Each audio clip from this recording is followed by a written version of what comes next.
So hello everyone, welcome back to my channel GATE aspirant. I am welcoming you in my channel and I hope आप सारे ठीक होगे और अपनी life में बढ़िया मजे कर रहे होगे एंड सबकी पढ़ाई बहुत अच्छी चल रही होगी। एंड जिसने भी अभी गेट दिया था, गेट 2026, उन लोगों की भी अभी तैयारी चल रही होगी। भाई प्लीज़ पढ़ना मत छोड़ना, प्लीज़ पढ़ना मत छोड़ना। मैं आपको बता रहा हूँ बहुत प्रॉब्लम हो जाती है, पढ़ना बिल्कुल भी मत छोड़ना, ठीक है। तो अब देखो, जिनके अच्छे मार्क्स आ रहे हैं वो ऑब्वियसली आप अपना भी छोड़ सकते हो, आप सिर्फ अपना कोडिंग पे फोकस करो। और जिसके अगर अच्छे मार्क्स आ रहे हैं, लाइक यस, एक चीज़ और है, अगर जिसके 70 to 80 के आसपास नंबर आ रहे हैं तो तुम लोग भाई मेरे को मैसेज कर दो, मैं तुम्हें एक रोड मैप बता दूंगा कि तुम्हें अब आईआईटी ज्वाइन करने से पहले क्या करना चाहिए। बिकॉज पता क्या होता है, ये जो टाइम होता है ना, हम इसको मोस्टली वेस्ट कर देते हैं। अगर आपने इसको यूज़ किया तो you will get surely an internship. भाई मैंने भी वेस्ट कर दिया था बहुत सी चीज़ों के चक्कर में, तो मुझे इंटर्नशिप नहीं मिली। तो मैं इसलिए बोल रहा हूँ कि तुम लोगों का ये लॉस नहीं होना चाहिए, इसलिए मैं तुम्हें बता दूंगा भाई क्या करना है क्या नहीं करना, और तुम्हारी ब्रांच के अकॉर्डिंग। मतलब मैं बताऊँ 65 से ऊपर वाले बच्चे जिनका कॉलेज लेने का मन है तो मैसेज कर देना ग्रुप में, बता दूंगा, ठीक है। प्रॉपर मैंने सोच रखा है कि क्या क्या करना होता है लोगों को, वो हम आपको बता देंगे। बिकॉज द थिंग इज, मैंने इसलिए भी नहीं किया क्योंकि मेरे पास जॉब थी। तो तुम लोगों के पास अगर जॉब नहीं है तो तुम बता देना, ठीक है। और अब वीडियो शुरू हो गई है तो प्लीज़ भाई, अगर तुम नए हो चैनल पे तो प्लीज़ सब्सक्राइब कर लेना चैनल को और हाइप कर दिया करो भाई वीडियो को, प्लीज़ यार हाइप कर दिया करो। और मैं तुमसे कुछ नहीं मांगता हूँ, हाइप कर दिया करो, ज़्यादा कुछ नहीं, ठीक है। और ये वीडियो भी होने वाली है नॉर्मलाइजेशन पे। नॉर्मलाइजेशन के मतलब मैं तुम्हें समझाऊंगा क्या होता है, कैसे होता है। और मैंने कुछ रैंक प्रेडिक्टर्स में जाके मैंने सारे मार्क्स डाल के चेक किए, मल्टीपल लोगों की कॉपीज चेक करी है। देन मुझे पता लगा कुछ चीज़ें, ट्रेंड्स पता लग रहे हैं, तो हम उस हिसाब से प्रेडिक्ट कर सकते हैं कि कितने मार्क्स का कट ऑफ किस रेंज में किसको कितना प्लस मिलने वाले हैं नंबर। तो अब अगर आपके नंबर 20 नंबर भी हैं, चाहे 10 भी हैं, चाहे 50 भी हैं, चाहे 100 भी हैं, तुम अगर इस वीडियो पे, तो मैं सारा बता दूंगा तुम्हारी रेंज कितनी होने वाली है नॉर्मलाइजेशन की, ठीक है। तो अब अपन बात करते हैं सबसे पहले शिफ्ट वन की। यस, शिफ्ट वन भाई टफेस्ट शिफ्ट ऑफ गेट 2026 जो आप कह सकते हो शिफ्ट वन को, है ना। तो अब हम बात करें सबसे पहले नॉर्मलाइजेशन के बारे में बता रहा हूँ। देखो क्या होता है ना, नॉर्मलाइजेशन जब भी दो शिफ्ट होती है नॉर्मलाइजेशन किया जाता है स्कोर पे ही, एक शिफ्ट में कभी भी नहीं होता। 2021 में हुआ था, 2024 में हुआ है, 25 में हुआ है, 26 में हुआ है, ठीक है। ऑब्वियसली 2023 में नहीं हुआ था जस्ट बिकॉज ऑफ एक ही सेट था।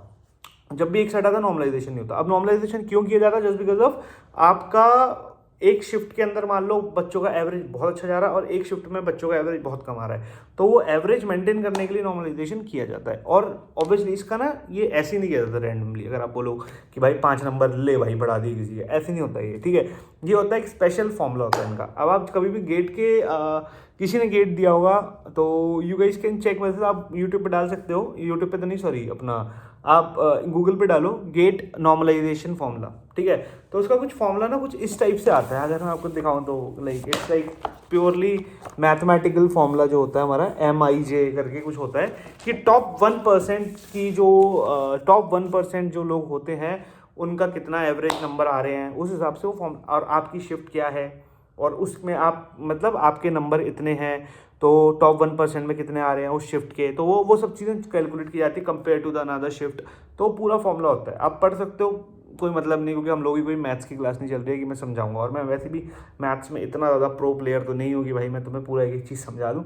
तो वो तुम्हें अगर समझना हो तुम ChatGPT वालों डालो फॉर्मूला, शांति से समझ आ जाएगा। बट मैंने कैसे प्रोडिक्शन करी है, मैंने ऑब्वियसली लाइक मैंने सारे रैंक प्रेडिक्टर्स पे जाके, लाइक जैसे ऑब्वियसली लाइक हमारे पास 2-3 हैं जो मेजरली जो यूज़ किए जा रहे हैं। एक सबसे पहला आपका है अपना नॉलेज गेट, सेकंड है आपका गो क्लासेस का, थर्ड है PW का रैंक प्रेडिक्टर, ठीक है। तो अब मैं प्रायोरिटी ऑर्डर बता दूं यूज़ करने की, सबसे बढ़िया है भाई इस टाइम पे मैं आपको बताऊं तो नॉलेज गेट का बढ़िया चल रहा है रैंक प्रेडिक्टर। सेकंड नंबर पे आपका गो क्लासेस का होता है। गो क्लासेस का अभी ऑब्वियसली थोड़ी बहुत चीज़ें हैं उसमें, बट द थिंग इज पता क्या होता है, नॉर्मलाइजेशन में सबसे बड़ा फर्क पता है कहाँ पड़ता है? टॉप 1%, टॉप 0.1% में। अगर आपका 0.1% लोग को का एवरेज कम है तो दिक्कत हो जाएगी उस शिफ्ट की, तो ऑब्वियसली लाइक उसको फिर मार्क्स प्लस मिल जाएंगे। अब ऑब्वियसली अगर मान लो लोग ना स्पैम करने लग जाते हैं रैंक प्रेडिक्टर पे, गो क्लासेस पे ये बहुत ज़्यादा होता है कि लोग स्पैम करने लग जाते हैं, 90 मार्क्स डालते रहेंगे और वो काउंट होता रहता है। तो ऑब्वियसली टॉप 0.1% में आप पहुंच जाओगे 90 लेके, तो फिर वो उस वाली शिफ्ट का वो हिल जाता है, मतलब लाइक स्कोर हिल जाता है। तो ये थोड़ा सा ना बग है गो क्लासेस में कि मल्टीपल टाइम्स लाइक किसी यूजर से आप इनपुट्स ले रहे हो तो उसको आप काउंट मत करो, एटलीस्ट आप उसको बता रहे हो ठीक है, बट आप उसको काउंट मत करो, ठीक है। तो चलो अब हम शुरू करते हैं, सबसे पहले 10 नंबर से शुरू करते हैं, 10 मार्क्स से, ठीक है। तो शिफ्ट 1 की अगर हम बात करें, 10 मार्क्स अगर आप शुरू करोगे तो आपको 4 से 5 नंबर आपको प्लस में मिलेंगे, तो आप मानकर चल सकते हो 15 नंबर हो जाएंगे। जिसके 20 मार्क्स आ रहे हैं 10 से 20 के बीच में हो रहे हैं तो उनको भाई 4 नंबर प्लस में मिलेंगे, 4 नंबर आप मान के चल सकते हो। क्योंकि मैं 2-3 जगह पे देखा था, एक जगह पे 3 नंबर दिखा रहा था, शायद वो PW का रैंक प्रेडिक्टेड था, उस पर 3 दिखा रहा था, बट बाकियों में 4 दिखा रहा था, ठीक है। और अब आपकी रेंज अगर 21 से लेकर 30 तक की रेंज है तो आपको तब भी 4 नंबर ही मिलेंगे, ठीक है। शिफ्ट 1 की बात कर रहे हैं हम, ठीक है। और अगर आपकी रेंज है 30 to 40 के बीच में आपको 4 नंबर ही मिलेंगे, ऑब्वियसली इससे ज़्यादा नहीं मिलेंगे। अब यस, यहाँ पे गेम बदलती है आपकी। 40 से 50 की रेंज में अगर आपकी है, अगर 40 से 50 की रेंज में है तो आपको तब भी 4 मिलेंगे। 50 से 60 की रेंज में आपको 3.3 मार्क्स के आसपास कुछ मिलेंगे, 3 मार्क्स प्लस होंगे आपके, अगर आपकी 50 से 60 के रेंज में। बट वही वाली बात है भाई, ये वही वाली बात आ रही है कि अगर 0.1% का अगर एवरेज हिला हुआ है वहाँ पे तो ये सीन है। बट स्टिल 3 मार्क्स तो आप मिनिमम मान के चलो आपको प्लस मिल ही जाएंगे, ठीक है। 50 से 60 के बीच में अगर आपके हैं तो 3 मार्क्स प्लस है। 60 से 70 के बीच में वही 3.1 मार्क्स आपके प्लस हो रहे हैं, ठीक है। और 60 to 70 के बीच में 3.1 मार्क्स है। 70 to 80 के बीच में 2 मार्क्स प्लस हो रहे हैं, 2 मार्क्स। 80 to 90 के बीच में 2 मार्क्स और 90 to 100 के बीच में 1.5 मार्क्स प्लस हो रहा है, ठीक है। अब आप ये देख लो कि इतना, ये पूरा आपको मैंने समझा दिया कि अगर आपकी रेंज में है तो आप इस हिसाब से उसको एस्टिमेट कर सकते हो।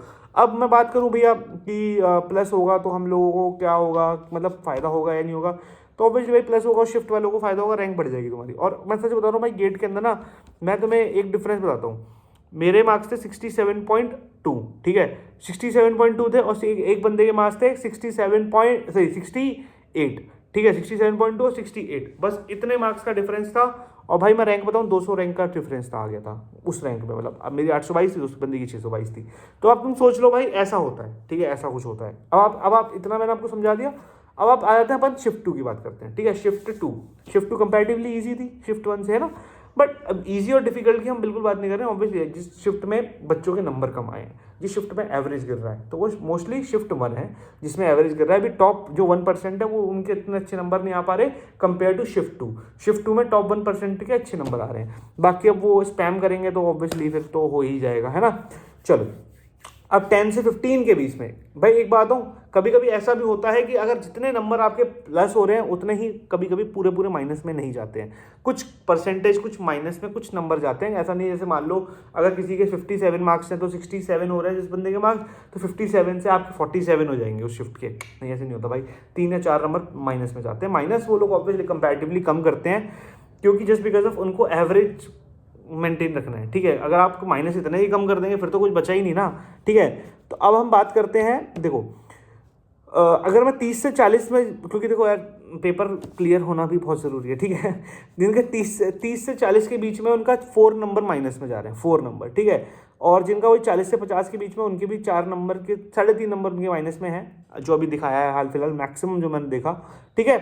50 से 60 के बीच में भी ऑब्वियसली लाइक 3 नंबर है माइनस में। 50 से 60 के बीच में 3 नंबर आपके माइनस में है। एंड 60 से 70 के बीच में भी आपके 60 से 70 के बीच में आपके 3 नंबर है, और 70 से 80 के बीच में आपके 2 नंबर माइनस में जाएंगे। 70 से 80 के बीच में 70 नंबर पे 68 हो रहे हैं आपके, तो ऑब्वियसली लाइक 70 से अगर आप 80 की लाइन में रहोगे तो आपके 2 नंबर के आसपास माइनस में जाएंगे। और अगर आप 80 से 90 के बीच में आपका 1 नंबर माइनस में जाएगा सिर्फ, दैट्स इट, ऐसा होता है, ठीक है। तो मैंने आपको सारा बता दिया मोस्टली। तो अब आप बोलोगे भैया इसके हिसाब से प्रेडिक्टेड कट ऑफ कितना आएगा, एक्सपेक्टेड कट ऑफ कितना आएगा। एक्सपेक्टेड कट ऑफ भाई वो भी मैं तुम्हें बता देता हूँ। जो इस बार जनरल का होने वाला है ना भाई, मेरे ख्याल से जो 32 to 33 मार्क्स का रहेगा जनरल कट ऑफ, इतना रहेगा। क्योंकि मैं अगर कंपेयर करूँ शिफ्ट इसको, क्योंकि देखो ये जो पेपर था ना, आप मान के चल लो, ये लास्ट ईयर तो चलो बहुत ज़्यादा अनस्टेबल हो जाएगा, ये चीज़ें, ये ईयर दोनों सेट काइंड ऑफ स्टेबल थे। But the thing is obviously एक सेट थोड़ा सा हार्ड था, ठीक है, शिफ्ट 1 वाला। तो इसका जो गेम जो आ रही है हमारी, इसके हिसाब से अगर आप कंपेयर करोगे 2021 को अगर आप कंपेयर करते हो अपने गेट से, तो जब भी अगर ऐसा होता है दोनों शिफ्ट में अगर सही आ रहे हैं मार्क्स, थोड़ा बहुत डिफरेंस है, तो कट ऑफ भाई जो जनरल का जाता है वो 32 के आसपास, 32-33 के नंबर के आसपास चले जाता है। वो लास्ट ईयर थोड़ा सा कम हो गया था, आपको पता होगा रीज़न क्या था। 32-33 जनरल है आपका, 27 से 30 ओबीसी ईडब्ल्यूएस के बीच का जो ओबीसी और ईडब्ल्यूएस है, तो 27 से 30 के बीच में भाई आप लोग मान के चलो ईडब्ल्यूएस का 1 आध नंबर ज़्यादा होगा, ओबीसी का 1 आध नंबर कम होगा, और वाइस वर्सा भी हो सकता है। डोंट नो आजकल क्या हो रहा है, आपको भी पता है ईडब्ल्यूएस में भी आजकल वो लोग पता नहीं क्या कर रहे हैं गेट वाले। और SC/ST 24 से लेकर 25 मार्क्स। PWD का नहीं पता मुझे हाल फिलहाल, 24 से लेकर 25 मार्क्स के बीच में आप एक्सपेक्ट कर सकते हो। अब आप बोलोगे भैया मैंने आपको एक बता दिया चीज़ कि अगर आपके नंबर जिस हिसाब से आ रहे हैं तो you guys can let me no, मैं आपको उसका प्लान बता दूंगा अगर आपको IIT में जाना है कि क्या करना है, क्या आपको कैसे करना है। और यस, जिनके नंबर भाई 40-50 के आसपास है ना, मतलब 45-40, तो मेरे से बहुत लोग पूछ रहे थे भैया DTU कैसा कॉलेज है। ठीक है, DTU अच्छा कॉलेज है भाई, DTU अच्छा है, DTU अच्छा है। मैं प्रेफरेंस अगर दूंगा तो मैं सबसे पहले DTU को दूंगा, उसके बाद NSUD को दूंगा। ठीक है, NSID जो होता है अलग से, DTU सबसे पहले प्रेफरेंस रखो DTU को, और उसके बाद जो NSID कैंपसेस जो होते हैं उनको रखना। ठीक है, तो DTU it's a good college. और बाकी बिट्स के लिए तुम लोगों का प्रोग्राम, हमारा प्रोग्राम चल ही रहा है। अगर आपको वीडियो पसंद आई तो प्लीज़ लाइक कर देना। नॉर्मलाइजेशन का थोड़ा सा इस बार का सिनेरियो बताया, ये मैंने हर साल का सिनेरियो नहीं बताया है 2026 का, कि इतना आप एक्सपेक्ट कर सकते हो नॉर्मलाइजेशन, बस दैट्स इट। और अगर आपको वीडियो पसंद आई तो प्लीज़ लाइक कर देना। और कुछ भी चीज़ों बिट्स की टेस्ट सीरीज चल रही है, अगर आपको चाहिए गाइडेंस और टेस्ट सीरीज तो let me know, I am here to help you out. बाकी तो यार चलो भगवान भरोसे चल ही रहा है काम। All the best guys, bye.